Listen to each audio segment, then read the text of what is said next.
Dani. En este episodio de Diálogos estamos con Damián Bill, doctor en Historia, miembro de Razón y Revolución o Vía Socialista. Creo que los dos nombres son válidos. Es doctor en Historia y hoy vamos a hablar en particular de este libro que tengo acá, que es, bueno, obviamente no creo que se llegue a ver. Y para quien lo esté escuchando es totalmente tonto que lo presente, pero bueno, uno está acostumbrado a ciertos tiempos televisivos, que se llama Mala Cosecha, la industria y la maquinaria agrícola y los límites del capitalismo argentino, y va el recorte temporal entre paréntesis, 1870-1975. Uno podría decir demasiado específico. Yo diría que esa especificidad da muchas respuestas. ¿Qué tal, Damián? ¿Cómo estás? ¿Cómo anda, Facundo? Bueno, ¿cómo andan todos? Muchas gracias por la invitación, por la presentación también, muy, muy elogiosa, te agradezco, y bueno, por el tiempo que siempre nos brindan a mí y a otros compañeros de la misma organización y centro de estudios también. Así que bueno, contento también de estar acá y de presentar esta investigación que muy bien introducida por ti. Yo quiero mencionar algo que quizás es una banalidad, pero también hace, qué sé yo, al color del programa. Con Damián, y con otro, porque dirán, claro, ¿por qué tantos miembros de Razón y Revolución? Porque nos encontramos en los pasillos de Puan también, o sea, es algo, no es solamente virtual esto. Entonces hay como una cosa de, Damián Bill existe, Marina Cámara existe, o sea, uno se encuentra con estas personas, es así. Así es, somos colegas y bueno, recuerdo que ese cruce un sábado ahí en Filo, estábamos recibiendo algunos exámenes y vos, si no me equivoco, tenías que dar clase, me comprometiste a esta presentación, así que bueno, hay que aceptar el desafío. De mi parte, perdón que lo habíamos pautado para unos días antes, pero se me estuvo complicando y tuve que posponerlo, pero bueno, aquí estamos, finalmente. Entonces, ya que estamos, comencemos. A mí lo que más. A mí ya directamente lo que me impactó cuando leí el libro fue que haces un estado del arte muy. Bueno, un estado de la cuestión, como lo quería decir. Muy preciso. Muy preciso. Discutís desde marxistas, liberales. Vamos a decir, mercado internistas. Discutís con toda una historiografía muy, muy precisa. Y la conclusión es un poco a veces amarga. Es como que decís, bueno, no hay muchos datos y quien los encuentra no nos da cosas explicativas, sino más bien documentos. ¿Con qué te topaste cuando hiciste la literatura especializada? Bueno, en realidad yo creo que eso que vos decís es muy pertinente y tiene como de alguna manera dos aristas, porque por un lado, lo que, como para introducir un poco la cuestión, la pregunta que moviliza o que motoriza esta investigación es, eh, bueno, teniendo la Argentina un mercado de maquinaria agrícola considerable, ¿no? Por su desarrollo, por el desarrollo agrario pampeano y demás, ya desde fines del siglo XIX, principios del XX, ¿por qué no se pudo montar una rama de producción de implementos, de insumos, de maquinarias? Acá incluimos, digamos, a diferentes productos del rubro, que tuviera cierta escala, cierta competitividad en el mercado mundial. Y a raíz de esa pregunta, obviamente, uno en cualquier investigación, el primer paso es, bueno, ver qué está escrito, ver qué se dijo, qué se ha señalado al respecto y lo que, porque probablemente o por ahí puede ocurrir que la pregunta ya está resuelta por otros, ¿no? Y en eso, digamos, todo trabajo científico tiene que comenzar por ahí.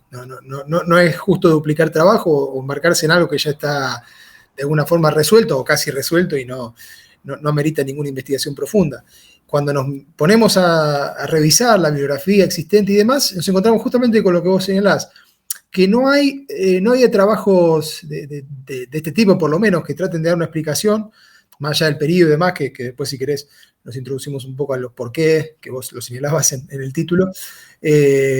No nos encontramos con trabajos que dieran una respuesta a este problema en términos generales o más profundos. Quizás había algunos trabajos muy particulares sobre alguna que otra empresa o sobre por ahí algún periodo más reducido y demás, pero ninguno tratando de dar una explicación de conjunto del sector, de la actividad y con cierto, no sé si decirlo a largo plazo, pero sí con ciertas recuperaciones de elementos estructurales de la rama. Lo que nos encontramos en general eran trabajos sobre que ahí están en el estado de la cuestión eh, señalado, trabajos sobre industria en general, ¿no? Que tiran algunas interpretaciones, y después alguna mención o alguna cuestión particular sobre maquinaria agrícola en artículos sueltos o en trabajos muy, muy reducidos, que lo que hacen por lo general es,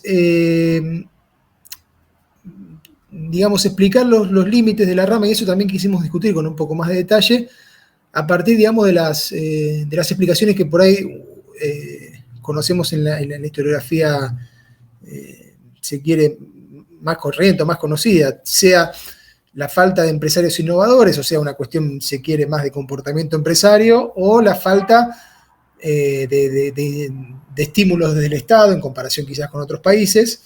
O sea, Sí, esto podría dividirse en dos explicaciones. La explicación schumpeteriana o la explicación del Estado desarrollista. Pero acá falta una, que es la voluntarista, la de la burguesía nacional.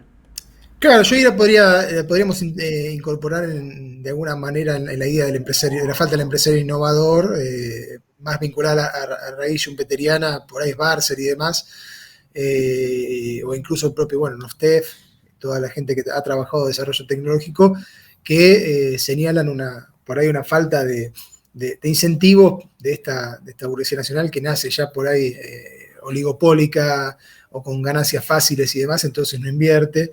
Y también está otra tercera, además de estas dos que vos señalás, que tiene que ver con las posiciones quizás más conocidas, o con los cuales la izquierda explica en general el desarrollo capitalista argentino, que tiene que ver, ¿no?, con la dependencia o el accionar de agentes externos que no permitirían, dentro de un esquema de división internacional de trabajo donde Argentina está condenada entre comillas, quiero decir, digamos, limitada a la producción de materias primas, al desarrollo digamos, de ramas de carácter industrial no agrario, ¿no?, por decirlo de alguna manera. Esas son las tres explicaciones que recorren, y esta por ahí está vinculada al tema del Estado, está el hincapié está puesto en la idea de que aquí no se habría dado un fomento, una protección al sector productor de maquinaria a partir de lo que sería el proteccionismo al revés, o sea, proteger,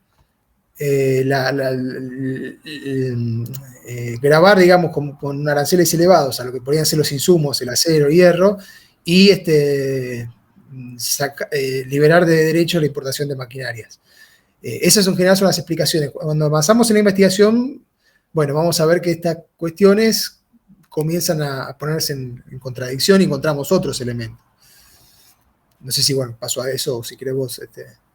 No, no, es que me parece una exposición brillante, por eso te estaba dando pie, porque, a ver, me gustaría está bien, presentamos las diferentes explicaciones, hablamos de la burguesía nacional, de la dependencia, hablamos por otra parte de lo que se podría decir la falta de innovación, y de los documentos, también de los documentos que son como libros, a veces artículos o libros perdidos, siempre una nota al pie uno puede ver, bueno, este libro habla de tal rama, pero menciona. Me gustaría que, bueno, porque la revisión de la literatura termina de una manera particular. Se dice, bueno, si bien todos estas visiones no son óptimas para dar una respuesta, se tomarán, según el caso o según la situación, algunas herramientas teóricas de las mismas. Entonces, ¿cómo encontrás una respuesta negativa ante todas estas respuestas, valga la redundancia, pero al mismo tiempo le das un sentido de decir, ok, pero esto continúa siendo útil en términos científicos?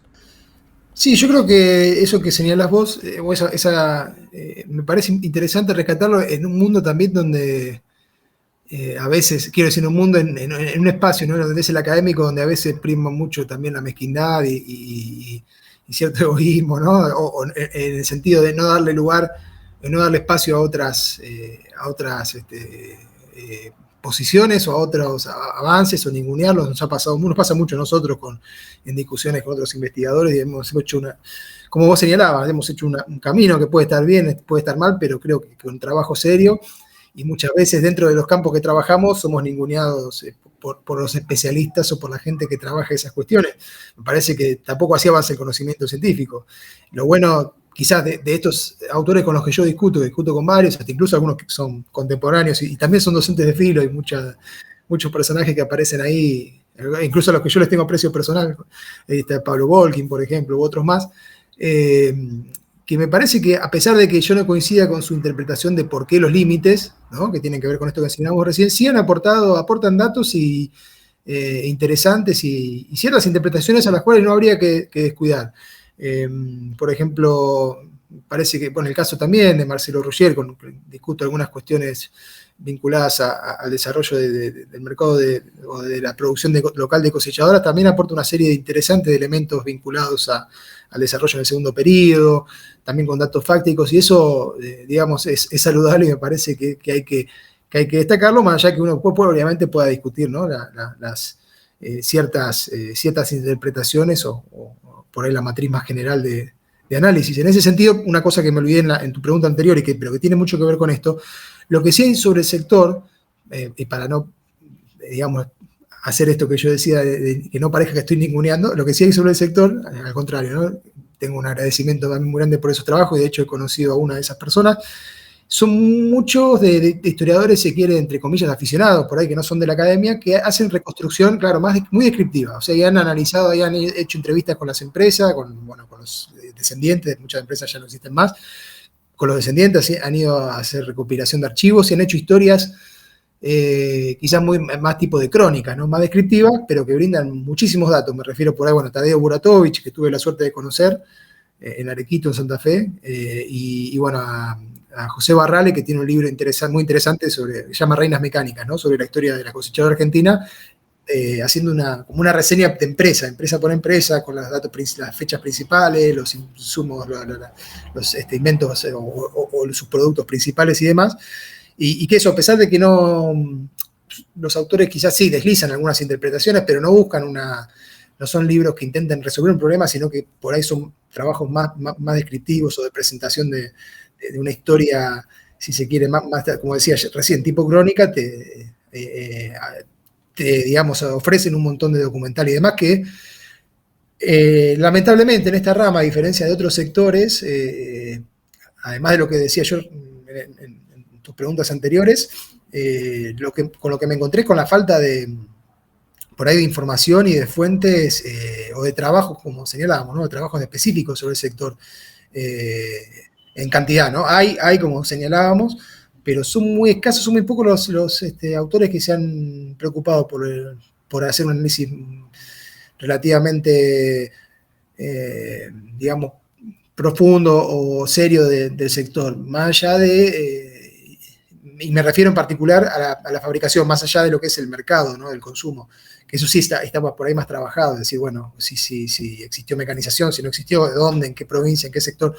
Eso está bastante más trabajado, pero la fabricación o cómo, digamos, se producían esos equipos, o de dónde venían, porque por ahí, digamos, como se muestra en el libro, la primera etapa es básicamente mucha importación, no está realizado, y bueno, estos trabajos que señalaba recién son una fuente de información de primera mano, porque hubiese sido muy difícil arrancar sin esos insumos, que de hecho hasta, como te decía, Tadeo Buratovich me ofreció mucho material cuando fui a hacer trabajo de campo, y con Barrale también me facilitó el contacto con gente con la que después fui a entrevistar para bueno, conseguir testimonios orales, e incluso también me brindaron documentación de las firmas y demás. Pero bueno, esa, digamos, de alguna manera es la...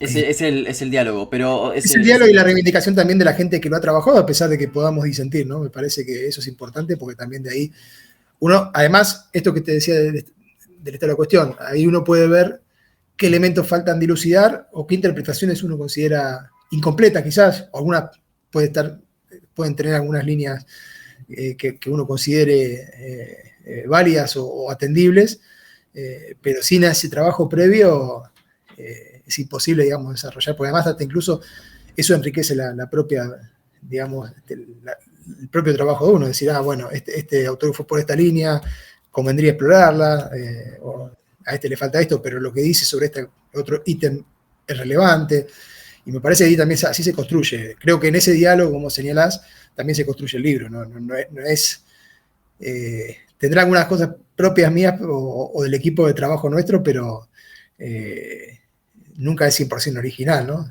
Siempre abreva de otros que lo trabajaron antes del tema. Pero efectivamente hay puntos de disenso. Me gustaría saber cuáles son esos puntos de disenso con las, digamos, con las interpretaciones, con los abordajes bueno, que fueron considerados. ¿Cuáles son los que decís, bueno, estos no son, y yo vengo a proponer uno que es, si no, no habría este trabajo? Sí, yo creo que el eje principal que ordenó la discusión, que me parece que queda claro en el estado de la cuestión, hasta quizás ahora repasando para charlar contigo, uno se pone a pensar, hasta que incluso puede ser un poco repetitivo, es que lo que yo veo en la mayoría de los trabajos es que hay una poca, o una escasa, o incluso en algunos una nula, análisis del desarrollo de la rama en el contexto internacional, es decir, el elemento del mercado mundial. Es decir, digo escasa en algunos porque algunos autores, algunos o algunas, lo encuentran esa, o describen esa situación, ciertas, la brecha tecnológica, para periodos por ahí más ya de mediados del siglo XX en adelante,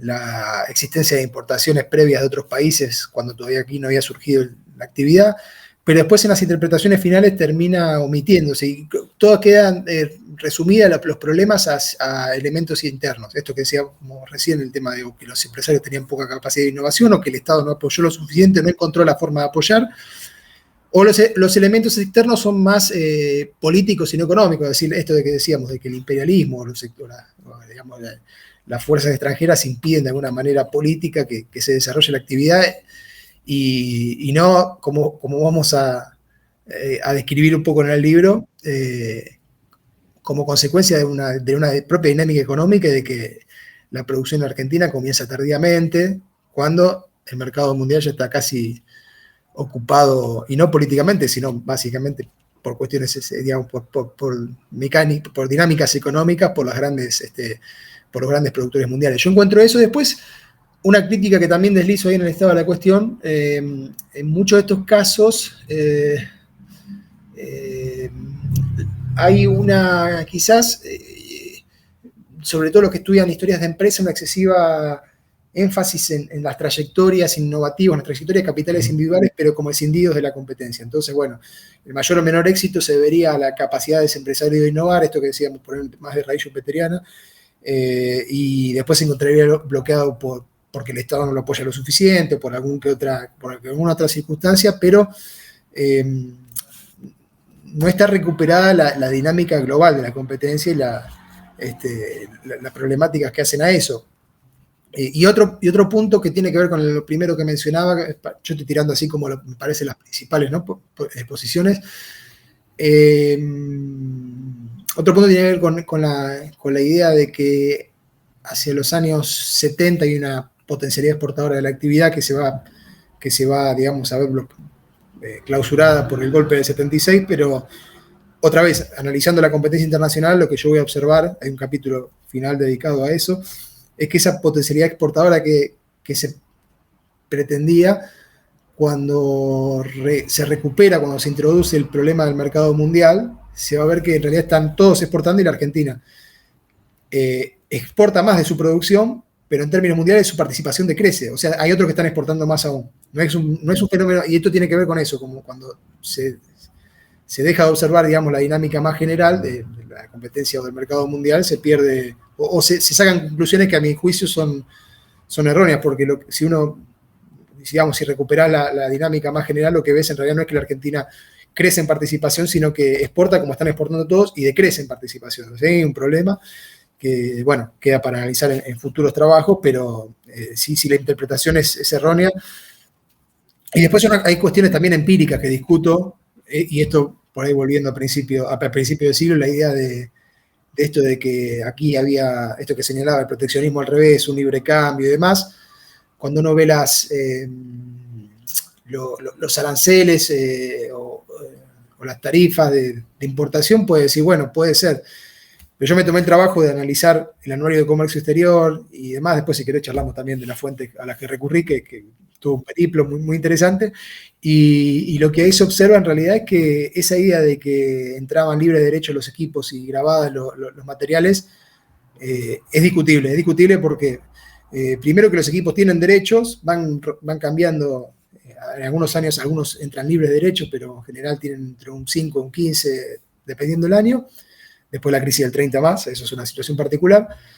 Y la materia prima, que estaba grabada, en teoría estaba grabada, pero cuando uno va al anuario de comercio exterior, lo que se encuentra es que hay citas, hay notas de cada año que dice, bueno, de este producto, el hierro o el acero, 60%, 70% entró libre de aforos. O sea, no se le cobraban derechos, con lo cual el derecho nominal después en la aduana no lo cobraban, ¿no?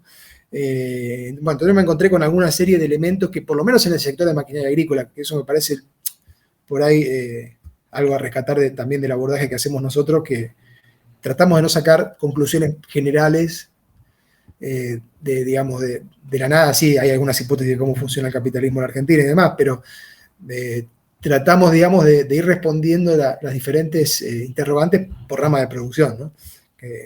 Porque a veces elementos que para unas ramas no existen como compensación o como dinámica o que le dan cierta dinámica, sí existen para otras. Digamos, eso me parece que también por ese motivo nosotros tomamos en el grupo de trabajo que analiza la economía y los procesos productivos en Argentina, partimos también de eso, ¿no? De ir tomando ramas de producción. Hemos tomado varias. Mostrabas el libro y mira, yo también lo tengo acá, por las dudas, y si ven en la cámara, ven que tiene un número 19. Quiere decir que es el número 19 de la colección de las investigaciones del CEIX.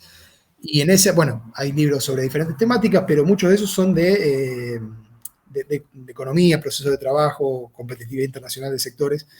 Y justamente lo que buscamos es eso, analizarse por sectores de la producción, encontrando como se dice, sus especificidades. En algunos hay ciertos elementos que le permiten un desarrollo mayor, en otros no existen. En el caso de maquinaria agrícola, encontramos que es una actividad con dificultades, ¿no? Pero bueno, yo creo que las discusiones principales parten de esos puntos. Al escindir la dinámica o la evolución de la rama argentina de la situación internacional o del mercado internacional, se termina esto tomando o sacando conclusiones quizás que no van de la mano con la evidencia empírica, o atribuyendo los problemas del país a cuestiones internas, es decir, a que los empresarios no son lo suficientemente innovadores, a que el Estado no apoya lo suficiente, o bueno, a cuestiones más vinculadas a elementos políticos, como si el sector pudiera desarrollarse libremente, digamos, sin ataduras, y no se observa su lugar en la competencia, en la actividad. Creo que me parece que ese punto que te digo, que está muy reiterado en la introducción, ordena bastante todos los debates con el resto de las escuelas y los aportes. Ahora, igual hay que, para comenzar, igual lo haces en el libro, pero vale la pena recordarlo. Semánticamente, ¿a qué te referís con industria, ¿no? Respecto a la definición de industria? Bueno, ahí hay una serie de debates que por ahí nos puede meter en un recorrido largo, pero nosotros tomamos la definición de industria, digamos, en términos de Marx, porque en general, cuando uno habla de industrias, y en Argentina ocurre mucho eso, sobre todo en la idea en la discusión de los modelos de desarrollo, ¿no? De la historiografía económica argentina, se asume industria como lo que sería el sector secundario, ¿no? Lo que no es actividad primaria, lo que no es agricultura y que no es servicio tampoco, ¿no? Que sería industria manufacturera, urbana y demás. Si quiere, vulgarmente o coloquialmente, uno utiliza la palabra industria a veces para referirse a esa actividad, ¿no? A la actividad manufacturera, no agraria, no extractiva, o fuera de lo que es finanzas, servicios, como para hacer alguna caracterización o categorización. Nosotros tomamos, si quiere, industria más científicamente como la actividad donde se produce plusvalor, ¿no? Donde hay un burgués que explota a trabajadores y produce un plusvalor, y eso también incluye la agricultura, ¿no? Porque es una actividad industrial en ese sentido. donde hay inversión de tecnología, donde hay trabajo asalariado, incluye la industria petrolera, digo, porque eso por ahí nos puede meter en el debate, o la minería, en el debate sobre el extractivismo y demás. Eso también son formas, ¿no? de, de, de, de actividades industriales, si se quiere. Igualmente, en pos o en función de facilitar un poco la exposición, probablemente cuando uno habla de industria, ya sea dando clases o en función, se refiere al sector, no, a este sector por ahí manufacturero, no agrario, urbano, pero técnicamente o científicamente, industria es ¿no? una actividad donde se produce una mercancía, donde se explota trabajo asalariado, se produce plusvalor, un trabajo productivo, ¿no? Obviamente. Y en ese sentido, bueno, como te decía, nosotros consideramos que el agro es una actividad industrial. Y eso, por eso te decía que lleva debate sobre, bueno, esta cuestión de decir, en Argentina, la apreciación en modelos de la industria, de la historia argentina, con este abordaje es un poco discutible. Amén de que nosotros consideramos que, bueno, por ahí para otras discusiones, eso no. En la Argentina, si hubo un modelo, es básicamente ha sido siempre agroexportadora. Y un poco el último capítulo de la tesis lo viene a discutir eso justamente, la idea de que hay una potencialidad exportadora del sector de maquinaria agrícola está puesta un poco en cuestión en función de la dinámica del mercado mundial y de que la Argentina no parece destacarse en ese periodo. Ahora, no, vos, a ver, no es que solo decís que Argentina tiene esta cuestión de repente aparece la ICI o los 30 como la gran industrialización, sino que decís que es un problema de la historiografía mundial. Entonces, ¿cuál sería el cambio de esta historia tradicional que se enseña, que es crisis del modelo agro? O crisis a partir del 29 y de repente un estado interventor que empieza a construir caminos, a intervenir en la economía y a fortalecer lo que entendemos comúnmente como industria. Sí, en el caso argentino, bueno, eso se ve. Hay mucha historiografía que después ha debatido esta cuestión, viene de diferentes corrientes. De hecho, bueno, hay muchos autores liberales que plantean esto discutiendo con esta periodización en modelos, esta caracterización que viene más de actores más estructuralistas, si se quiere, ¿no? En ese debate sobre los orígenes de la industria y demás. Pero hay muchos autores que han trabajado la existencia, digamos, de industria, incluso de políticas, en América Latina, o en particular en Argentina, previa a los 30, ¿no? Y de hecho, hay un texto muy citado en los estudios industriales, que es el de Villanueva, que lo que ahí el autor, un texto del 70, al principio de los 70, donde discute esta idea de que la industria surgiera a partir de los 30, sobre todo en función de que si en los 30 no se podía importar por la crisis, lo cual es cierto, eso la tesis también en el libro, digo la tesis porque es como el resultado de mi tesis, ¿no?, de doctorado. En el libro también lo muestro, que en los 30 hay una interrupción por la crisis mundial del comercio internacional, bueno, y ahí efectivamente no se puede importar. Si crece en los 30 la actividad industrial, tanto como señalan muchos autores con fundamentos, y no se producen bienes de capital, no se producen, los insumos industriales mayormente son importados, lo que plantea Villanueva, bueno, en realidad había una capacidad instalada previa sobre la cual se expandía en los 30 la industria. Y efectivamente, bueno, él lo prueba mostrando las inversiones en los 20, y yo incluso lo tiraría más atrás, ¿no? En el grupo nuestro de trabajo nosotros vamos viendo cómo el grupo que estudió los procesos productivos, los procesos de trabajo, y después el de economía, vamos viendo cómo, bueno, por ramas productivas, la Argentina monta una industria propiamente dicha, y cuando digo propiamente dicha, en función de tu pregunta también anterior, nos referimos a lo que por ahí Marx denomina como el régimen de gran industria, ¿no? O sea, el régimen propiamente capitalista basado en el sistema de máquinas, ¿no? El régimen fabril, que supera al periodo o a la organización manufacturera del taller manufacturero. Y vamos viendo cómo en nuestro país ya para 1920, en el grueso de las ramas productivas, ya se ha dado el pasaje del régimen de gran industria, y en otras, bueno, todavía no, pero no, en algunas por problemas propios de la Argentina o limitaciones económicas, en otras porque a nivel internacional el proceso todavía estaba en condiciones en que no había pasado, ¿no?, a la gran industria, en ningún caso automotriz, que recién uno podría hablar de gran industria cuando se completa la automatización o la mecanización hacia los 60, 70, que es eso que ha trabajado Yanina Arari también en su tesis sobre el proceso de trabajo en la industria automotriz. Ya ahí, mira, ahí te tiro el dato para una futura charla, que podés invitarla. Y, pero en general lo que se ve es que el régimen de la industria para los años 20, en buena parte, digamos, de las ramas productivas, quizás las más relevantes, muchas vinculadas al consumo interno, alimentos, bueno, yo que trabajé previamente en la industria gráfica y demás, observamos que se va dando ese pasaje. Después eso, el problema, digamos, de por qué la Argentina no puede ser los Estados Unidos en campo industrial no tiene tanto que ver con bloqueos externos, sino con problemas vinculados a la escala, costos y demás, ¿no? Hay fuentes o trabajos muy antiguos, incluso el periodo contemporáneos digamos, a estas etapas en los 20, en los 30, que incluso ya ahí muestran las limitaciones. Es decir, bueno, para un mercado como el argentino, del tamaño del argentino, está bien, está mecanizado con estos procedimientos, pero incorporar la máquina más moderna del mundo hace que, no sé, por ejemplo, la producción de bombitas de luz, ya para los 30 decían, si te incorporás la maquinaria más moderna que se utiliza en los Estados Unidos, en 2 meses saturás el mercado interno y tenés parada 10 meses la planta.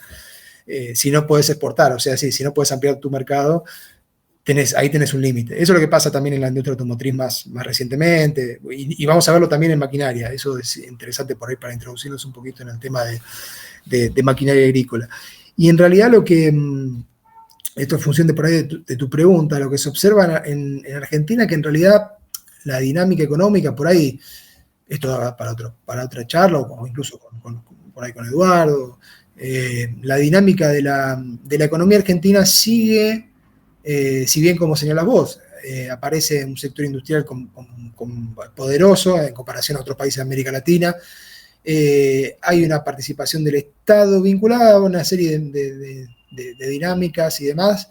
No es que el Estado estuviera ausente previo a los 30 y toda la construcción también de infraestructura y las facilidades para la construcción de infraestructura previa lo demuestran, pero a partir de los 30 sí ocurren alguna serie de cambios, si se quiere, más generales. Hay una serie también de circunstancias particulares de Argentina, como la crisis de divisa, 49-52 y demás, que implican también que en muchas actividades el Estado se tiene que hacer cargo, porque no se puede importar y además porque tampoco el capital privado se arriesga digamos, a producir en sectores que tienen una rentabilidad aparente muy baja. Y de hecho la industria del tractor en la Argentina se inicia así, ¿no? Con la participación del Estado, y después se privatiza, digamos, entregando toda en este caso a Fiat, ¿no? La producción estatal. Pero digamos, la dinámica económica o la llave de la economía argentina, a pesar de que el sector industrial, el PBI, comienza a ocupar cada vez más espacios y es más grande que el primario, lo que se denominaría el industrial o el secundario que el primario, lo que encontramos es que la dinámica económica argentina sigue los vaivenes de la actividad agropecuaria, es decir, tanto para el ingreso de divisas, que es el insumo principal económico para el resto de la economía, y hoy lo estamos viviendo en la actualidad, muy agudamente por la sequía y demás. Se han perdido entre 15.000 y 20.000 millones de dólares que se esperaba recibir de exportaciones, y hoy el gobierno no los tiene, y bueno, ahí eso permite explicar un poco también, ¿no? la situación del dólar y la restricción de importaciones y demás. Pero bueno, esta dinámica que estamos viviendo hoy es la dinámica que tiene la Argentina a lo largo de su historia. Entonces, pero parecería sí. como que como que la explicación está acá en que Argentina no puede bajo ningún punto de vista incorporar maquinaria de punta porque básicamente saturaría el mercado interno, en consecuencia su competencia en el mercado mundial bueno, no sería competitiva. Entonces pareciera como una especie de encerrona lógica donde se encuentra Argentina.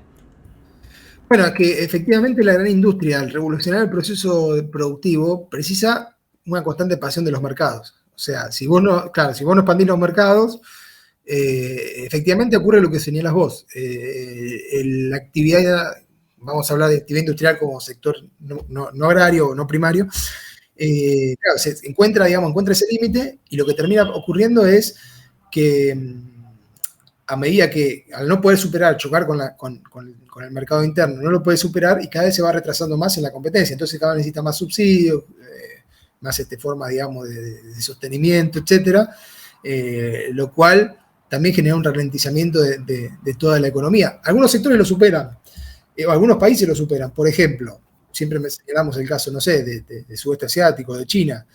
Esos países de transición tardía, si se quiere, entran a competir y logran posicionarse en el mercado mundial, bueno, porque tienen una compensación que son los bajos salarios, una masa rural, primero regímenes por ahí muy autoritarios y después una masa rural en disposición que alimenta un proletariado industrial con salarios muy bajos. Entonces, ¿Y el caso australiano o el norteamericano incluso, que son mencionados también en el libro?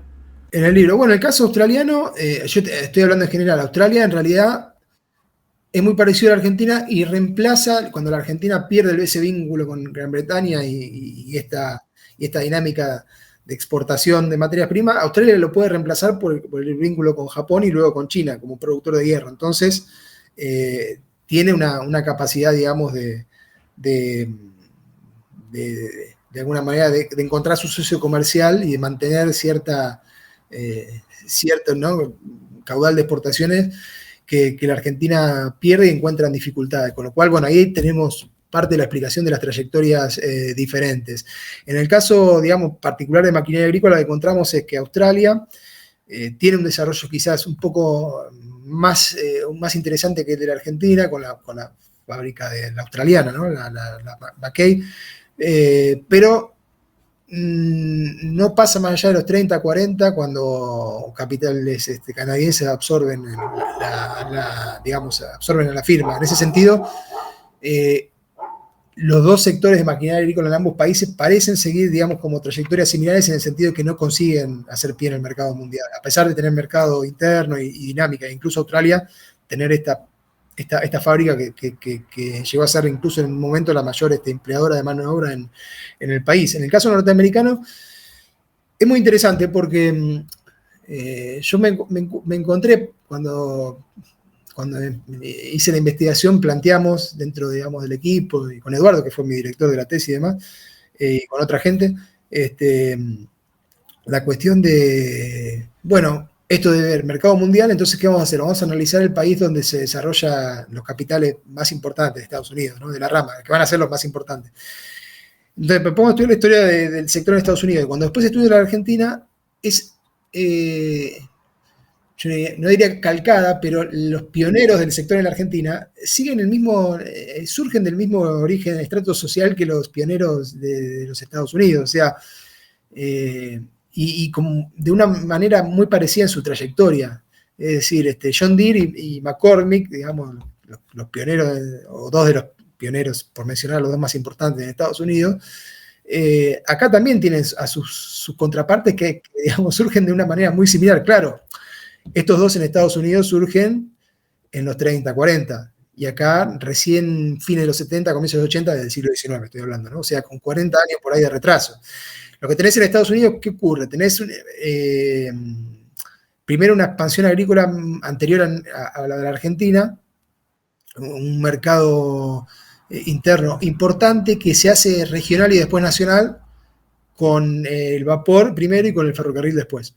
O sea, entonces tenés una ampliación muy grande, muy rápida, en pocas décadas del mercado interno, que le permite a estos pioneros escalas de acumulación muy grandes, ¿no? Entonces John Deere, que era un herrero de la costa este, que surge a fines de 1830, empieza a fabricar arados de hierro y de acero para la zona, digamos, cuando empieza la colonización hacia lo que sería el oeste.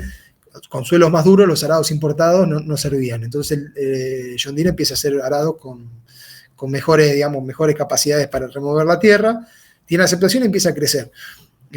Y a los pocos años de estar operando, a las pocas décadas, ya produce 10.000 unidades por año, ya tiene un mercado nacional. Claro, cuando en la Argentina empieza a desarrollarse la expansión agrícola, en Estados Unidos ya tenés a esta firma que llevan 30 años operando y con unas escalas muy grandes. Eso es uno de los elementos que también explica los límites de la industria en Argentina en general y en particular de maquinaria agrícola. Es decir, bueno, cuando empiezan acá los primeros productores de Schneider en la colonia Esperanza, en Santa Fe, un descendiente de un hijo de alemanes que empieza a producir también arados, sembradoras, o cuando empieza a producir Istilart en Tres Arroyos, el de las famosas por ahí, si alguien grande escucha la columna la charla, por ahí recordará o sabrá de las cocinas de hierro de Istilart que todavía se venden en el interior. Bueno, fabricaba un montón de artículos de herrería y empieza a producir implementos y demás. Cuando esta gente empieza a desarrollar sus talleres, claro, tenés a John Deere, tenés a McCormick, que es uno de los inventores de la segadora, y después va a conformar la International Harvester Company, que, dato aparte, para 1902, cuando se conforma la International Harvester, la fusión de cinco compañías en Estados Unidos, es la quinta empresa industrial más grande del país, de Estados Unidos. O sea, después de la Standard Oil, de la US Steel y un par más, aparece la International Harvester. O sea, estás compitiendo con empresas monstruosas en tamaño que tienen prácticamente un mercado mundial no solo en Argentina, le exportan a todo el mundo. Se tiene una capacidad de producción de miles de equipos por mes. Claro, entonces, bueno, ahí te encontrás con una limitación. Pero lo que pasa con esa limitación en el libro es que vos decís, bueno, se da que efectivamente en Santa Fe, en varios lugares, aparecen ciertas innovaciones en el mercado, pero que rápidamente llegan a un límite y lo que tienen que hacer es importar. Y ahí está el primer límite, que es esta importación, que siempre falta algo, y ahí encontramos el primer parate, digamos. Sí, ahí en realidad dos cosas. Yo diría al revés, yo diría que la importación en buena medida es lo que permite el surgimiento local. Ahora explico por qué. Y la importación en realidad es de lo que se provee la producción local, y es lo que pasa también en Estados Unidos, ojo, porque Estados Unidos empieza también así, importando arados de Gran Bretaña, importando máquinas de Gran Bretaña, y luego estos herreros rurales, que a veces son farmers, o sea, son lo que serían acá chacareros, como acá también muchos lo que empiezan a producir son chacareros, lo que hacen es modificar las máquinas o los implementos para adaptarlos a la producción local. Que eso por ahí una de las cualidades de la maquinaria agrícola es que al operar sobre un suelo específico, no es que estar en una fábrica y, bueno, vos comprás una máquina de herramienta y la colocás, y a lo sumo le haces alguna adaptación, no sé, la configurás con el idioma local, si viene, claro, cosas así, pero relativamente rápida. Acá en realidad lo que vos tenés que hacer es que la máquina se adapte al suelo y a la calidad de las tierras y bueno, a la humedad, etcétera, etcétera, al tipo de granos. Incluso también a la demanda de los cerealistas, porque acá después, cuando se empiezan a fabricar las cosechadoras, todas las crónicas destacan que la ventaja de la cosechadora argentina o para el mercado interno tiene que ver con que tenían un sistema de limpieza bastante avanzado del grano, ¿no? Bueno, pero al margen. Entonces, ahí tenés un nicho, ¿no? Que es lo que aparece primero en Estados Unidos y después despegan cuando logran constituirse como mercados nacionales y superar luego Gran Bretaña. Y en el caso argentino, esa importación lo que te permite, o lo que le permite a los pioneros, los pioneros son los que primero empiezan a producir, ¿no? Se denomina, es la palabra que se usa.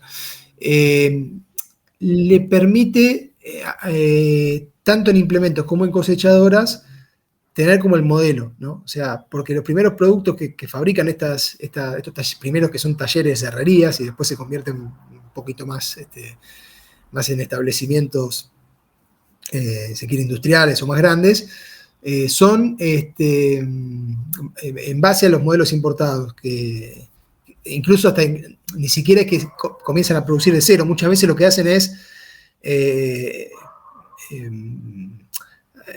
un vecino les trae la máquina importada y ellos hacen una adaptación, que la venden como propia, quiero decir, la hacen como si la llevaras a un service y te hacen una adaptación, y se la devuelven. Y ven que empiezan a funcionar mejor o que tienen mejor agarre o mejor prestaciones al suelo local. Por ejemplo, el caso de Distilar. Distilar empieza a crecer porque empieza a producir no tanto equipos, sino accesorios para las trilladoras, para lo que sería el antecesor de la cosechadora, ¿no? Comienza a producir accesorios para meter, digamos, mejor el grano en la trilladora o para la limpieza. Entonces comienza a crecer de esa manera, encontrando como un nicho de mercado muy particular. ¿No? Entonces la importación ahí sí sirve como despegue o como puntal para que las empresas locales comiencen, los pioneros locales comiencen a producir y después, incluso en el caso de las cosechadoras, ¿qué ocurre? Estos herreros,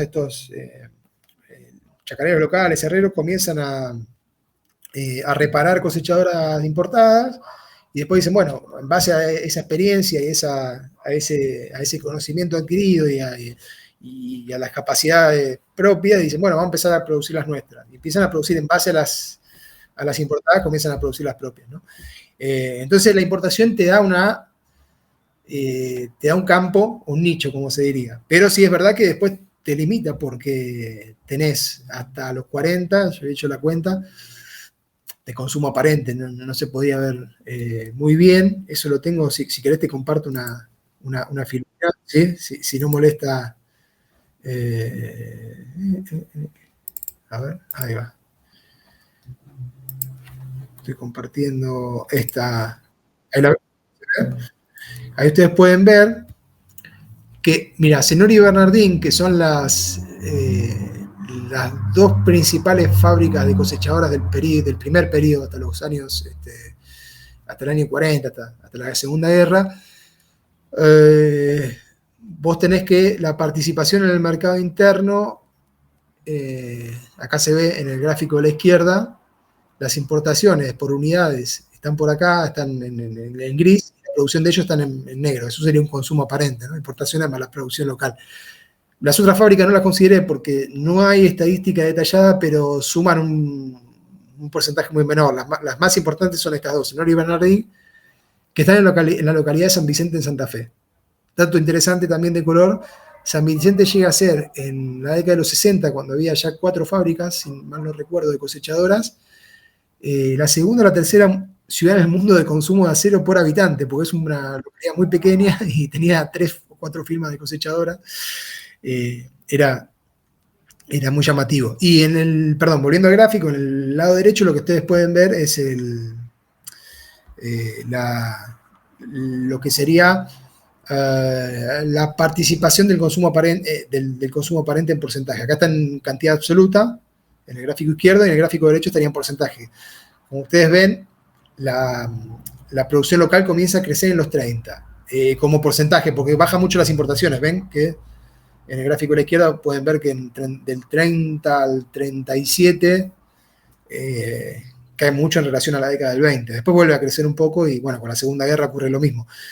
Pero es ahí dejo de compartir, es una producción muy, si bien, digamos, comienzan a producir e incluso de las viejas plantas donde eran los propietarios más algunos ayudantes, incluso familiares, comienzan a constituirse como establecimientos con cierta magnitud y con cierta ocupación de mano de obra, división del trabajo, pero en ese primer periodo la importación de equipos es mayoritaria. Pero en términos, digamos, empresariales, incomparable con la, bueno, como la unión de harvesters en Estados Unidos. O sea, es básicamente incomparable y eso ya da cierto delay, cierto atraso ya en el punto de partida. Hay muchas cuestiones, pero lo que vos señalás es un punto interesante que en la primera parte del trabajo tratamos de verlo, que es el tema de la organización del proceso productivo. Y vos señalás cuando se conforma, bueno, ahí también encontramos un problema que hay muy poca información sobre el sector, o hay muy poco trabajo sobre el sector, pero aún hay menos todavía sobre cómo se producía el equipo, cómo se producían de eso en general hay poco y la gente que trabaja el tema del proceso productivo además tiene un arduo, digamos, una ardua tarea de reconstrucción, porque son muchas veces fuentes como dispersas o, bueno, o capaz que están para un año en particular, hay algún informe específico, pero es difícil. En el caso nuestro nos encontramos con dificultades, tratamos de reconstruirlo a partir de entrevistas a gente que yo viajé en 2008 y 2009 a Santa Fe e hice varias entrevistas, pero si ustedes sacan la cuenta, me entrevisté con gente grande, pero era muy difícil encontrar gente que haya trabajado en la década del 20. Claro, era imposible prácticamente, con lo cual me entrevisté con gente que había trabajado en los 30, 40, muy joven en ese entonces, y que conocía el proceso por ahí por comentarios previos, o incluso algunos tuve la suerte de entrevistarme con hijos de empresarios, de los primeros pioneros, digamos, con el hijo de Rotania, con familiares de los primeros fabricantes, descendientes, y algunos incluso el hijo de Rotania. Rotania es el que inventa la cosechadora automotriz, la primera cosechadora automotriz del mundo en Sunchales, en la Argentina, y después comienza a producir. Y el hijo, bueno, tenía recuerdo de cuando era muy, muy pequeño en el taller y se acordaba, me dio mucha información.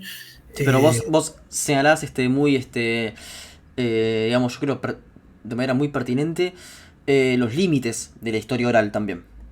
Claro, sí, porque obviamente hay un problema con la historia oral, metodológicamente, ¿no? Nosotros tenemos que decir, bueno, guarda porque, ojo, cualquier documento en realidad, siempre que trabaja en ciencias sociales tiene que tener despierto. Y muchas veces me pasó en esta investigación, yo también la empecé de alguna manera con la asesoría de una persona que ya ha fallecido, de Horacio Giberti, que fue, digamos, un ingeniero agrónomo, fue secretario de Agricultura, digamos, tuvo una participación destacada en el sector público y era probablemente una de las personas que más sabía de la actividad, ¿no? Del agro en general y de la provisión de insumos y demás. Entonces, cuando yo le llevaba alguna consulta, pregunta sobre algún texto que había leído de algún autor de los 60, me decía, ojo, que este estaba vinculado con Fiat, entonces lo que dice defiende la producción local, porque Fiat tenía interés. Entonces, bueno, hasta incluso las fuentes documentales a veces tenían, hay que también tomarlas con pinzas, pero lo que tiene la historia oral es que muchas veces, obviamente, y más en este tipo de casos, que yo estaba hablando con gente que había pasado quizás los 80 años y me contaban sus memorias de cuando tenían 5 o 6 años.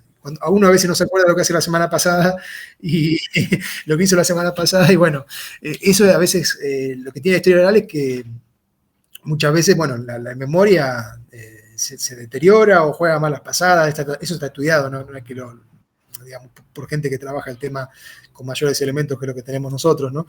Entonces, la idea ahí es siempre tratar de cotejar con algún otro tipo de documentación, de cruzarlo, lo mismo que uno hace a veces con una fuente escrita que sabe, como me señalaba Giberti, que viene de algún sector interesado, de alguien que quiere mostrar cierta cuestión y no mostrar tanto otra que no beneficia a los intereses para los que trabaja.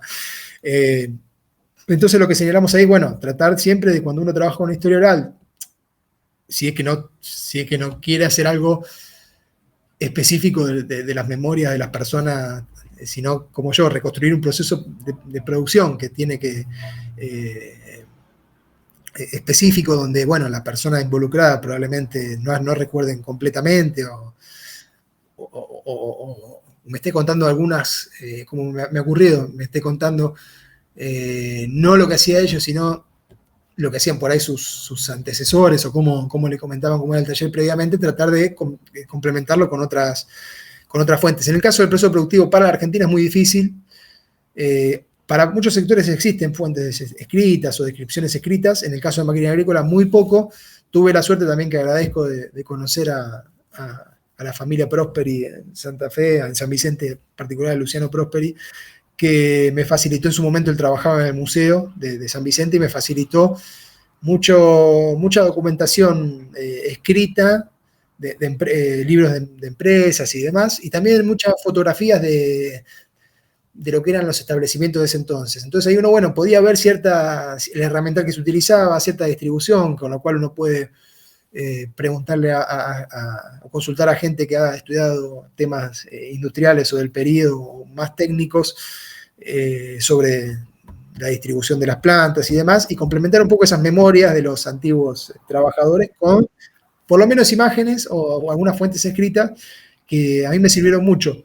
Y para el lado de Estados Unidos pasa algo parecido, aunque hay más trabajos también más académicos y fuentes del periodo. Hay trabajos académicos que analizaron la producción en una de las fábricas importantes, que es Alice Chalmers de ese periodo, y pude conseguir también, también gracias a una investigadora de allí que me facilitó la fuente, un folleto de la International Harvester que describe el proceso de trabajo en los 20, o sea, que es casi, es como si yo lo hubiese encargado, ya estaba ahí, y es fantástico, por ahí incluso el detalle, e incluso también con algunas imágenes, y eso te permite, esto que señalaba, ya para mediados de los 20 tenías un proceso productivo en la International Harvester, en la planta, creo que era la de Chicago, la que tenían el folleto este donde describían el proceso productivo, muy mecanizado, parecía como si fuera con las distancias, salvando las distancias, una industria, una planta automotriz en los 60, en los 50, o sea, con secciones de mecanizado de pieza, con la sección de soldadura, la sección de pintura, la sección de la línea de montaje para el ensamblaje, que no era una línea de montaje tradicional, sino que era, ellos lo decían, un riel donde iba circulando el equipo, entonces iban colocando las cosas. Y entonces se ve que, si bien todavía dependía mucho de la pericia del obrero manual, de un obrero de tipo manufacturero, estaba muy lejos las plantas en la Argentina de llegar a ese nivel. A ese nivel, digamos, de productividad e incluso de mecanización de sectores como la soldadura. Se hacían las ruedas incluso automatizadas, ya de forma automatizada, máquinas que plegaban el acero. Tengamos en cuenta para el público que el neumático de caucho se incorpora a principios de los 30 a los tractores y a las maquinarias. En general, antes las ruedas eran de acero. Y si ustedes ven por ahí alguna publicidad vieja o tienen la oportunidad de ver por ahí en internet o en algún lado algún tractor viejo, van a ver que tiene ruedas de acero, como con púas, ¿no? Es muy raro. Pero el neumático se adapta el neumático moderno de caucho se adapta recién a comienzos de los 30. Entonces, bueno, aún así igual las ruedas se siguen usando porque la rueda tiene que estar, la llanta tiene que estar ahí igual, aunque tuviera neumático.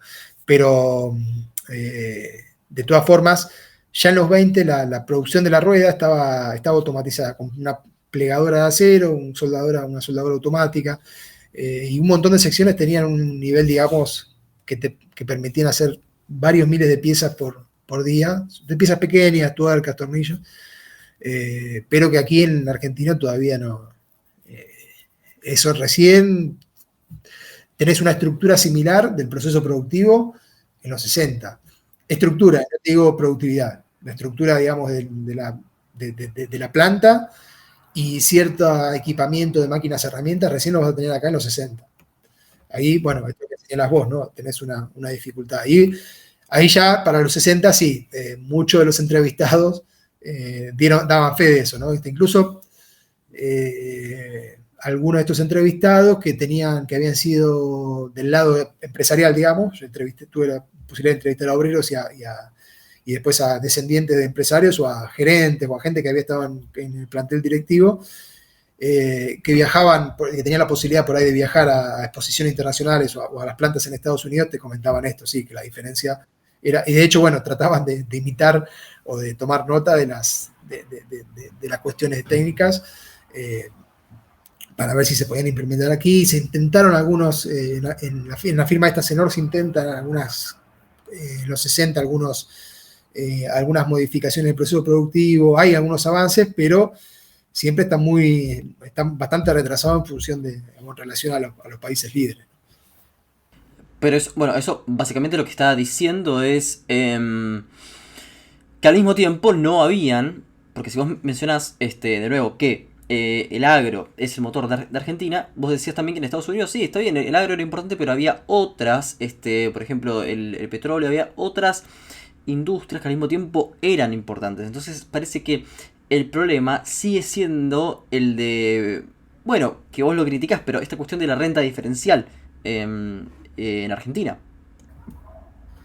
Claro, ahí lo que ocurre es que lo que señalábamos antes, tenés sectores, si se quiere, manufactureros, industriales, que no logran despegarse digamos, no logran despegarse, chocan con los límites que le impone el mercado interno y no logran salir. Cuando yo mencionaba las otras, la colección del CX, ahí trabajamos dos casos exitosos, el caso de Arcor, ¿no? Y el caso de Siderca, de la producción de tubos de acero sin costura, donde ciertas características, el caso de Arcor, porque en realidad lo que tenés la producción de caramelos básicamente depende o el costo principal es la glucosa de maíz, entonces es una producción que se basa en el sector primario, para decirlo de alguna manera, y tenés una ventaja competitiva, ¿no? Entonces, bueno, pero de hecho esto se podría, digamos, constatar en otros productos alimenticios. También Argentina tiene superávit en lo que serían las manufacturas de origen agropecuario, y eso no estaría dando, digamos, o estaría dentro de las industrias que pueden superar ese límite del mercado interno. Y en el caso de Siderca, lo que tenés es que, de la producción de tubos de acero sin costura, en que el petróleo argentino, al estar muy desperdigado sobre el territorio, requerir mucha perforación por pozo en relación a los países, ¿no? O sea, como que al ser ineficiente el petróleo, es una ventaja para los proveedores, porque tenés mucha demanda de insumos, porque tenés que perforar mucho, porque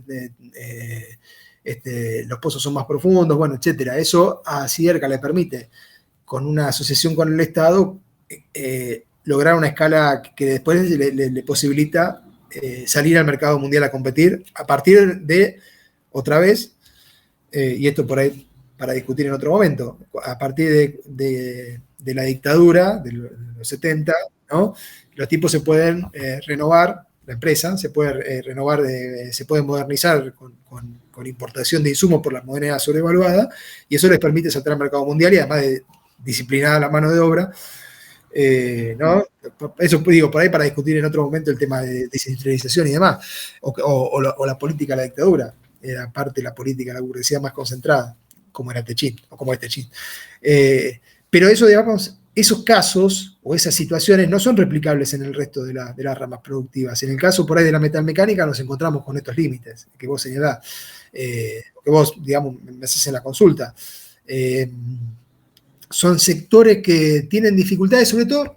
Hay otro punto a considerar que no mencioné, pero que es interesante, que la maquinaria agrícola, como la industria automotriz, como son sectores, digamos, terminales, son sectores de ensamblaje, sus límites o sus dificultades, se quieren, no están dados solamente por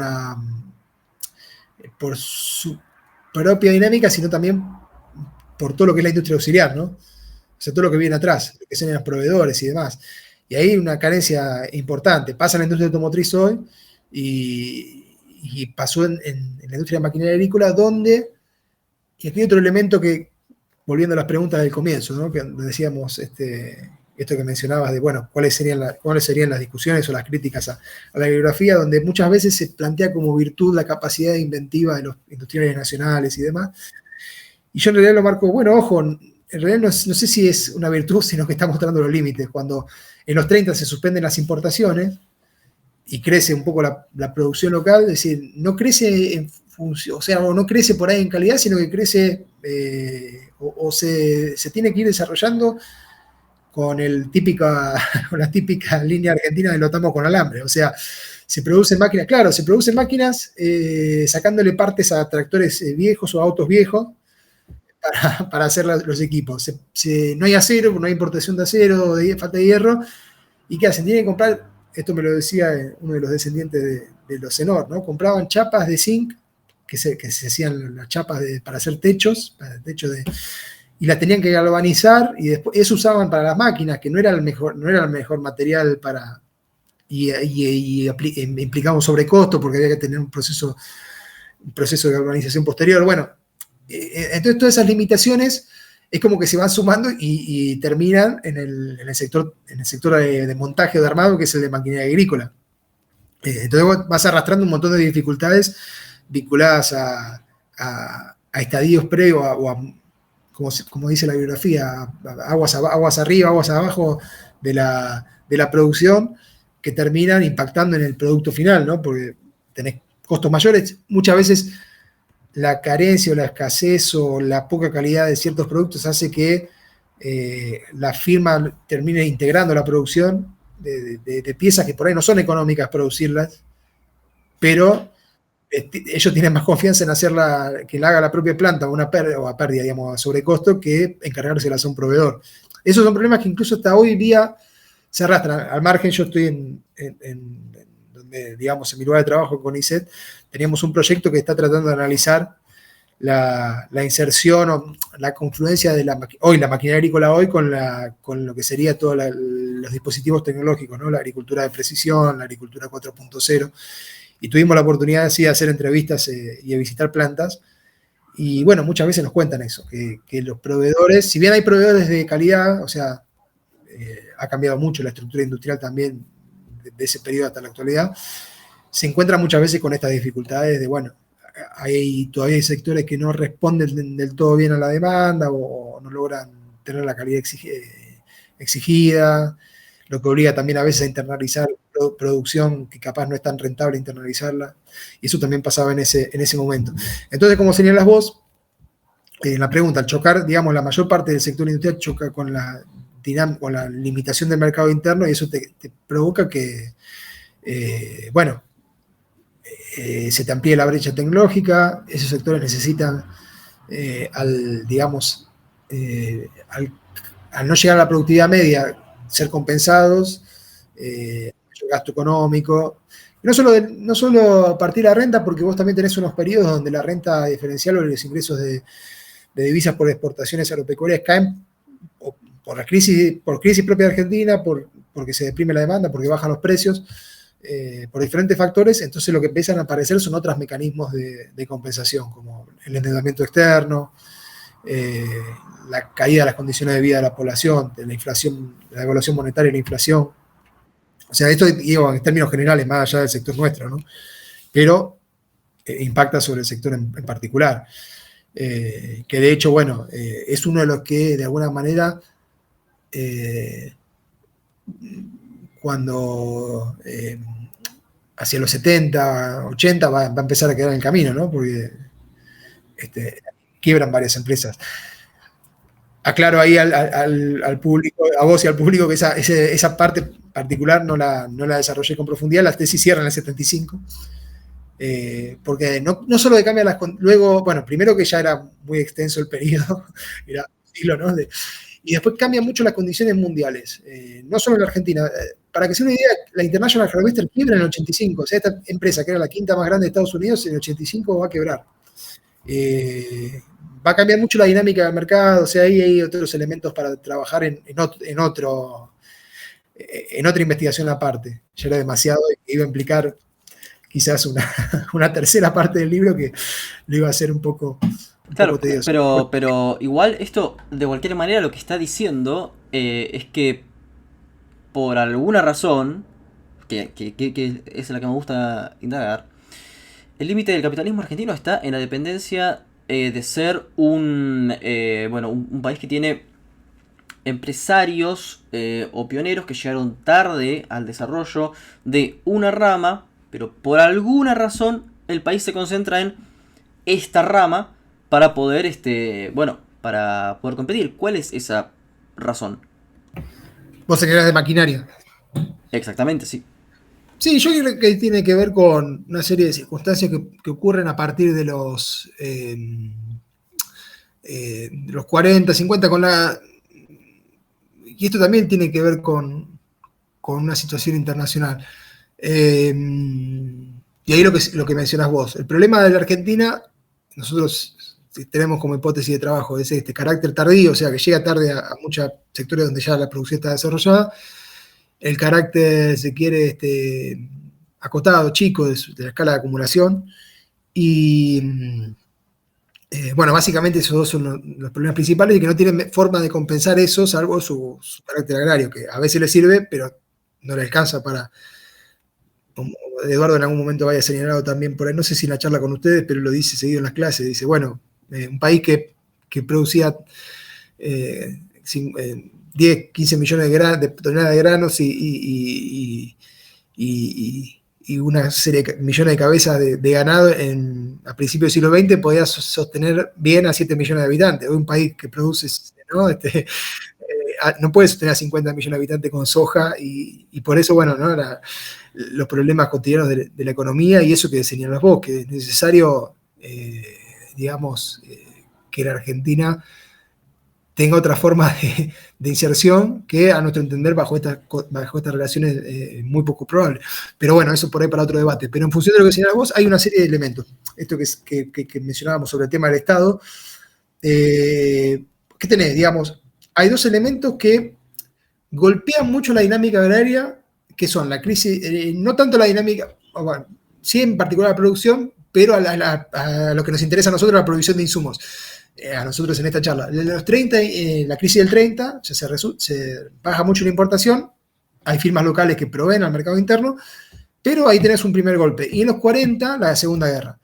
La Segunda Guerra, lo mismo, ¿no? Porque, ¿qué pasa? Los países que proveen al mercado mundial, primero, proveen a su propia agricultura, las fábricas que quedan trabajando, pero después muchas de estas fábricas se vuelcan al esfuerzo bélico. Creo que lo menciono también en el libro, que me llamó mucho la atención, pero John Deere se pone a producir, las plantas de John Deere se ponen a producir municiones, partes de aviones, partes para blindados.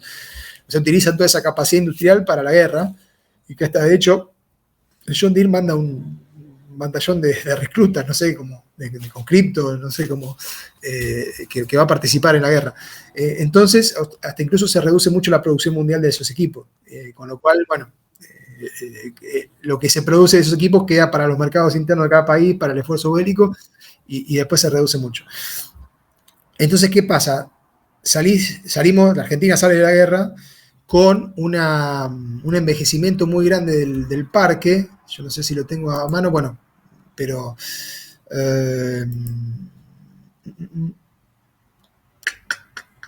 quería ver si lo tengo a mano el gráfico, no lo tengo aquí a mano, pero está en el libro, después lo visualizaremos.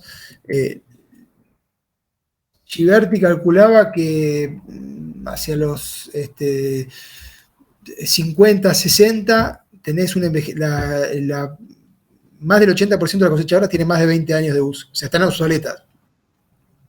Tecnológicamente, porque la tecnología ya está atrasada, es tecnología de los 20 o de los 30, pero además también en cuanto a material, ya están, digamos, caducas. Lo mismo con tractores, hay otro autor que también hace un cálculo para tractores y le da parecido. Con lo cual vos ahí tenés lo que por ahí se denomina una demanda insatisfecha o un atraso tecnológico, que lleva a muchos autores también, esto lo trabajamos en la primera parte del libro, a señalar que hay un retraso tecnológico en toda la historia agraria porque extienden esa situación hacia atrás, ¿no? Hacia los 20, hacia los 10, hacia principios del siglo XX.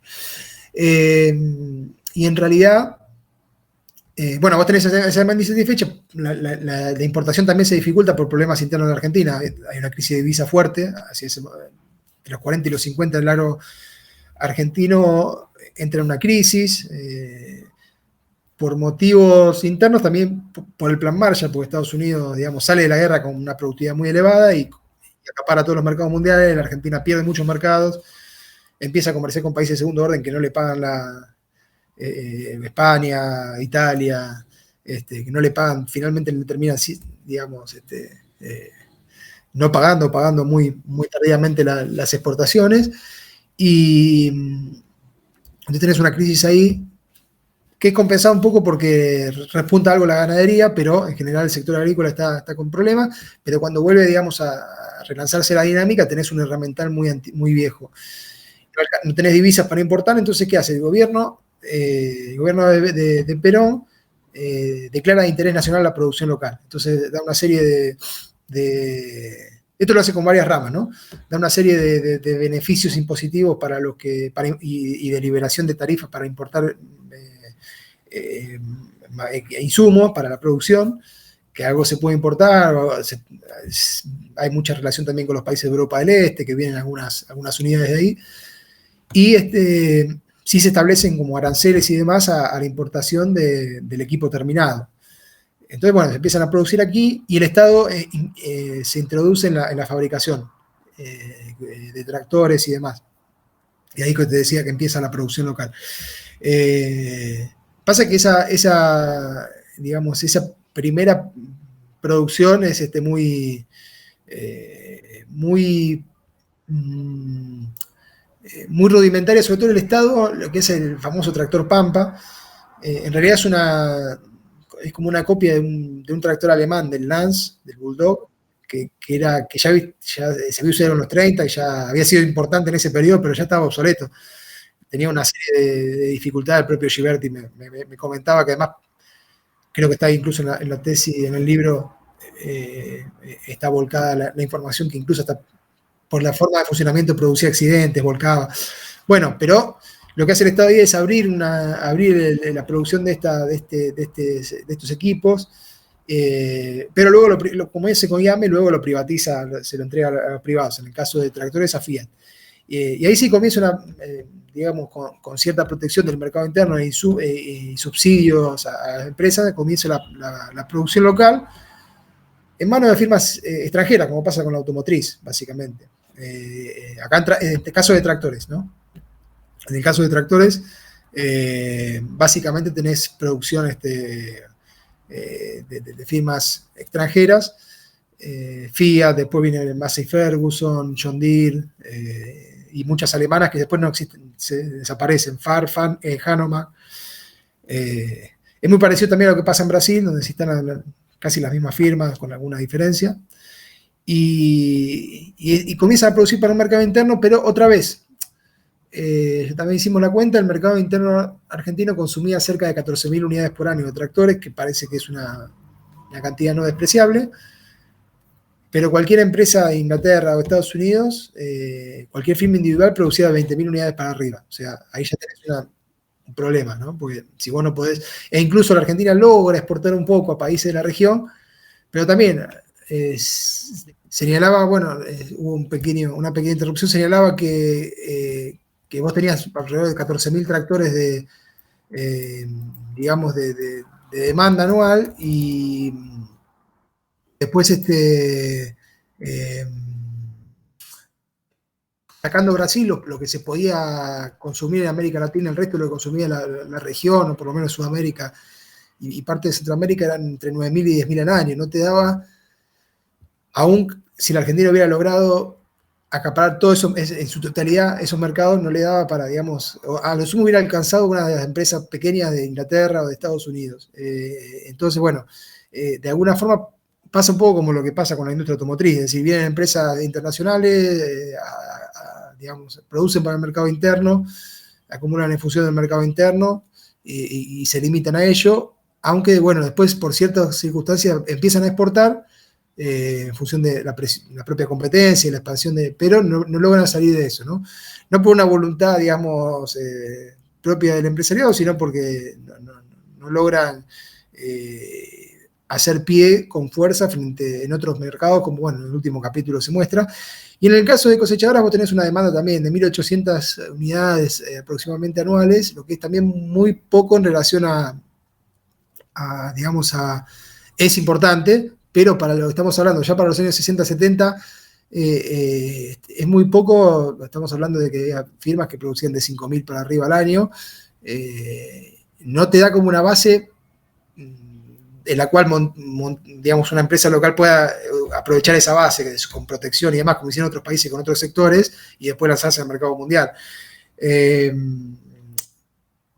Había Graciela García de la Universidad de Rosario había hecho una cuenta que después nosotros también volvimos a trabajar con otra información, pero que nos daba que más o menos que el mercado, anualmente el mercado argentino era un 10% en el mercado norteamericano en estos productos. Entonces, entre un 10 y un 15, un 20, digamos, no superaba eso, con lo cual ahí tenés un límite en función de que ya el sector a nivel internacional está muy concentrado, hay firmas muy importantes, aparecen otros competidores también, esto que decíamos, los países europeos, que prácticamente tienen una producción muy reducida. Después de la Segunda Guerra también comienzan a producir, es en función de, si se quiere, de la expansión de la industria de estilo como se da en Argentina luego de los 30, también se produce en otros países, e incluso en países, se quiere, del bloque de Europa del Este y demás, que comienzan a producir sus propios tractores, propias cosechadoras,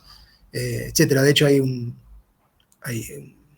episodio donde una firma checoslovaca intenta sumarse al régimen del tractor y es rechazada su inserción. Yo tengo acceso a esto que te decía de las fuentes, ¿no? En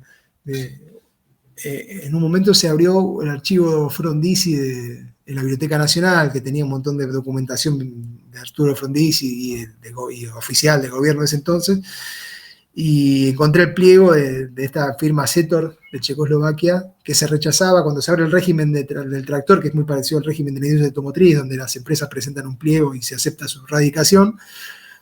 Que la del tractor es más o menos por la misma fecha, fines de los 50, comienzo de los 60. Esta firma es rechazada con el argumento de que probablemente bajo bajo la categoría de técnicos y operarios o ingenieros que podían ingresar al país para operar, para armar la fábrica y operarla, se podían infiltrar agentes comunistas, ¿no? Recordemos que Checoslovaquia era parte del bloque soviético.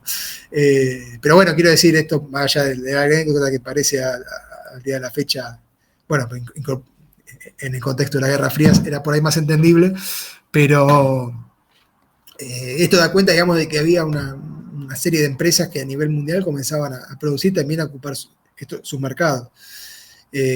Sí. Uy, perdón. Sí.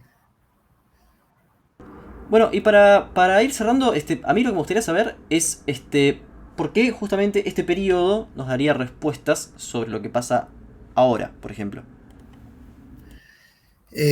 Bueno, a ver, es una pregunta interesante, por ahí te tiro algunas ideas. De paso, encontré el dato, no sé si lo puedo compartir.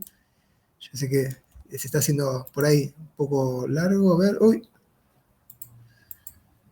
No sé por qué no me deja compartir el PowerPoint.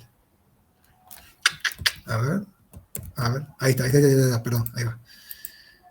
¿Se ve ahí? Ahí está. Sí, lo que les decía recién, ¿no? Acá está el texto, acá está lo de Giberti, el cálculo que hace Giberti del parque de cosechadoras, ¿ven? Para el año 50, fíjese que la mayor parte de las cosechadoras habían sido adquiridas previo a la crisis del 30.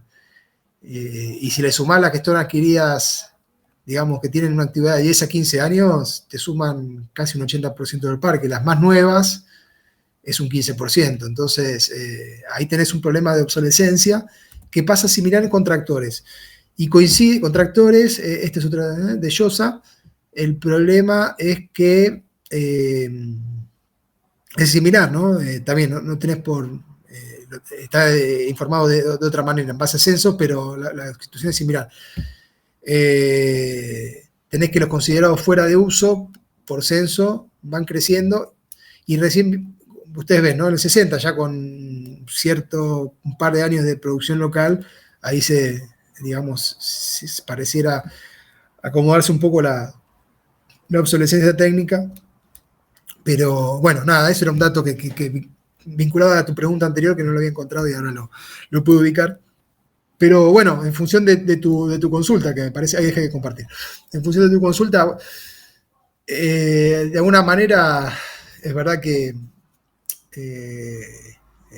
los historiadores tratamos o lo que hacemos siempre pensando en las problemáticas del presente, ¿no? Es decir, bueno, ¿para qué nos puede servir? ¿Para qué nos puede servir, digamos, el análisis de alguna situación, de algo, de algún periodo, de algún problema, de alguna temática en función de las preguntas de la actualidad? Yo creo que esto puede aportar elementos para el debate sobre el desarrollo industrial, en particular en Argentina y bueno, por ahí en la región en general, con los aportes que tratamos de hacer vinculados a la dinámica, digamos, de exportaciones, a la comparación con Brasil. En el caso del capítulo de exportaciones hacemos una comparación con Brasil también y vemos ciertas trayectorias similares que se van modificando. Y salvando por ahí las distancias, porque no es totalmente comparable la actividad o la industria previa a los 70 y posterior, sobre todo porque acá no vamos a considerar un actor de peso como el sudeste asiático y demás. Creo que de alguna forma nos muestra, a mi entender, nos permite discutir sobre los límites más que otra cosa, ¿no? Sobre los límites de la producción, sobre todo los límites de la producción de este tipo de ramas, de este tipo de ramas, como te decía, donde se incorpora, donde la rama es el resultado de todo un encadenamiento previo, entonces no es solamente una producción, digamos que toda producción reúne insumos y demás de otras actividades, pero aquí vos tenés que, para producir un equipo como esto, necesitas un montón de piezas de otros proveedores y de diferentes tipos, ¿no? Caucho, de metal, de cables, de diferentes, digamos, sectores. Entonces nos permite, digamos, hacernos preguntas o interrogantes acerca de los límites de la industria auxiliar. Yo creo que también nos permite discutir sobre el tema de la escala y la productividad y debatir un poco con la idea de que los problemas de Argentina tienen que ver con que la industria está muy concentrada, ¿no? ¿No? De alguna manera, o que es de carácter oligopólico y demás, y lo que muestra este trabajo es que en realidad acá hubo un campo, sobre todo en la segunda mitad del siglo XX, que por ahí no lo discutimos mucho, pero tenés un momento donde hay un mercado protegido para muchas empresas, pero que individualmente y aún en conjunto tiene una escala muy reducida. ¿Qué implica? Es una escala muy reducida, te implica mayores costos, menor productividad. Es esto que señalábamos antes, que pasaba para principios de siglo, pero también se repite aquí. No pueden incorporar la mejor tecnología disponible. Yo creo que esto también nos permite, de alguna manera, poner en cuestión el desarrollo de la Argentina bajo condiciones capitalistas. O sea, bajo condiciones capitalistas, salvo que la Argentina encuentre alguna forma, digamos, de compensación, destruyendo las condiciones de vida de la población al punto en el cual, claro, acá se produzca para la exportación lisa y llana, o, digamos, con la inserción en algún primaria y destruyendo toda la al industrial, los límites con los que se encuentra la Argentina van a ser siempre, digamos, van a estar siempre vinculados a esto, al no poder superar su carácter de mercado internista del sector manufacturero y en particular la actividad de la maquinaria agrícola, que hoy de alguna manera, bueno, el libro no trabaja. Yo, como te decía, que continué un poquito analizando las cuestiones más actuales y en algunos trabajos que desarrollé sobre el comercio exterior y el sector de maquinaria, se encuentran las mismas dificultades. Obviamente en diferentes situaciones, con otra estructura quizás mundial y demás, pero tenés el problema de los proveedores, tenés el problema de que la producción es limitada, el problema de que no se puede hacer pie en los mercados externos, aún incluso en actividades donde la Argentina tiene cierta ventaja hoy día, que son las sembradoras, o ciertas ventajas, o ciertas capacidades que ha desarrollado a partir de siembra directa y demás, pero se encuentra con las mismas dificultades, problemas de costos, de la productividad del trabajo, una escala relativamente reducida en comparación a niveles mundiales. Creo que me parece que lo que nos permite discutir o poner en cuestión es seguir insistiendo con quizás con las mismas recetas, sobre todo esta segunda parte del libro, que va del 40 en adelante, del 40, de la Segunda Guerra en adelante, muestra también cómo efectivamente se dan muchas políticas de Estado para la actividad, que es algo de lo que muchos autores dicen que había fallado. Y en realidad lo que uno ve está subsidiada la demanda, porque hay mucho que sería créditos del Banco, lo que es el Banco Nación o la banca pública para la adquisición de tractores o de cosechadoras que estaban por ahí, que eran caros. Entonces se subsidiaba la compra, ¿no? Con créditos que al ser la tasa de interés real negativa en ese periodo, te terminaban dando plata para que comprara, o sea, te terminaba saliendo barato, lo que pagabas era menos en términos reales que lo que te habían dado. O era, cuando terminaba de pagar el crédito, digamos, te habían dado más plata de la que devolvías. Tenía después un montón de políticas hacia los productores, a los fabricantes, quiero decir, ¿no? Con exenciones impositivas, al impuesto a lo que sería ganancias, a los réditos en ese momento, o a las ventas. Tenías cuando los 60 a los 70 las empresas comienzan a exportar una serie de medidas de fomento a las exportaciones, como devoluciones de impuestos internos si exportabas, tratados bilaterales con países por ahí de Centroamérica, de África, donde se logra colocar algo de producción vinculado a esto. Pero, como señalaba, en realidad cuando uno ve el contexto internacional, en realidad el peso de la Argentina en esta producción, en esta rama de la producción va cayendo. Y se va encontrando cada vez con mayores dificultades que llevan a estos capitales, también con otra situación macroeconómica y con otras políticas, a la quiebra. Entonces, me parece que de alguna manera plantea también el libro esto. Acá hay un límite estructural, hay una serie de cuestiones que no pudimos trabajar, como la cuestión logística y demás, que eso quedará para futuros trabajos, pero que hace limitaciones que son más generales a toda la estructura económica argentina, que es caminos, puertos, fletes, etcétera. Pero que hay una cuestión estructural que tiene que ver con estas cuestiones de la dinámica económica argentina, carácter pequeño, tardío, y que la actividad privada, y esto sacando, digamos, al lado del tema de la voluntad, la innovación, no puede resolver, ¿no? Si no es bajo las condiciones que decíamos antes, o sea, con una destrucción de las condiciones de vida, o básicamente con la desaparición de toda producción, se quiere, no agraria, de la cual ahí vive un montón de gente. Por eso, bueno, nuestra propuesta política más general que vos señalabas, que yo venía de la organización, tiene que ver con que el Estado tiene que hacerse cargo de estas producciones, centralizando los medios productivos, la producción, para producir a gran escala, ¿no? Quizás para el sector de maquinaria agrícola habría que hacer una propuesta o hacer un análisis especial o particular de las condiciones actuales, donde hay ciertos lugares o ciertos rubros donde la Argentina puede tener alguna potencialidad. Pero bueno, quizá queda para discutir en otra instancia. Pero me parece que de alguna manera el libro lo que plantea es eso. Para un periodo previo advierte de algunos problemas que tienen que ver con el desarrollo de la rama en Argentina. No estuvo bloqueada por intereses externos o por falta, digamos, de iniciativa o por falta de políticas, sino por la propia estructura económica de la Argentina que le dio hasta ahí. Y hasta ahí también, Sí. como apuran los tiempos, llega este episodio de Diálogos. Así que soy Facundo Guadagnino y nos vemos en otro episodio.